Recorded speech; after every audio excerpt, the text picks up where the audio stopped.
વડવાનળ હનુમાનજી લક્ષ્મી વિનાયક શનિદેવ મંદિર નવા બાળક દ્વારા ભવ્ય ગણેશ મહોત્સવનું આયોજન કરાશે। શ્રદ્ધા, ભક્તિ અને સાંસ્કૃતિક રંગોથી ઉજળતો ગણેશ મહોત્સવ હવે શહેરના ઢળે આવી રહ્યો છે।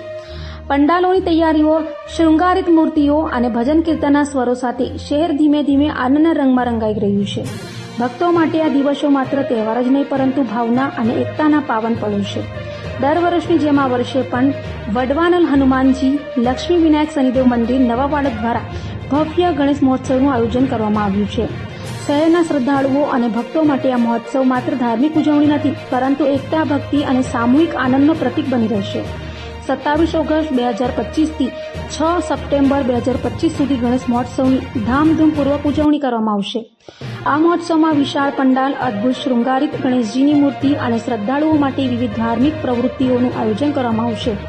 પ્રભાત આરતી, ભજન કીર્તન, સાંસ્કૃતિક કાર્યક્રમો અને ભક્તોને એકસાથે જોડતી સામૂહિક પ્રસાદ વિતરણ જેવી પ્રવૃત્તિઓ ભક્તિભાવને નવી ઊંચાઈ પર પહોંચાડશે।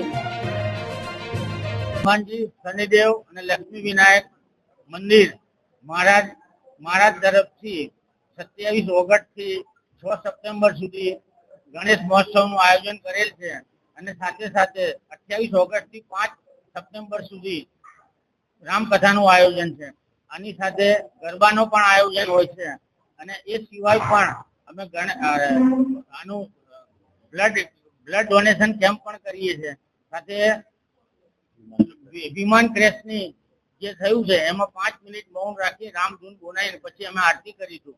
આ સિવાય અમે આ એરિયાની પબ્લિકને સાથે રહીને આ બહુ મોટો ઉત્સવ કરીએ છીએ અને છેલ્લા 5 વર્ષથી આ ઉત્સવ થાય છે અને સારામાં સારો સપોર્ટ મળે છે।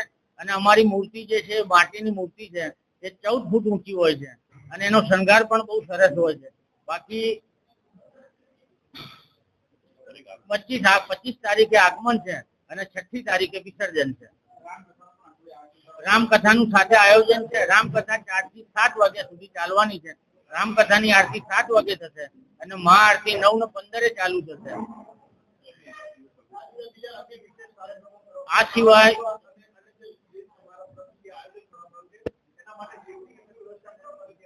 દરેક પ્રકારની મંડપમાં તથા બહાર પણ દરેક પ્રકારની સેફટી હોય જ છે અને આ સિવાય 10 દિવસ અમે ગણપતિ દાદાના અભિષેકથી પૂજન અર્ચન કરીએ છીએ। 10 દિવસ અલગ અલગ અભિષેક થાય છે।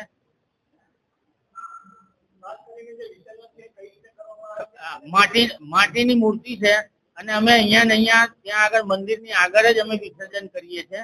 એટલે માટીની અંદર કોઈ પણ પ્રકારનું કોઈ પોલ્યુશન ના થાય એનું અમે ખાસ ધ્યાન રાખીએ છીએ।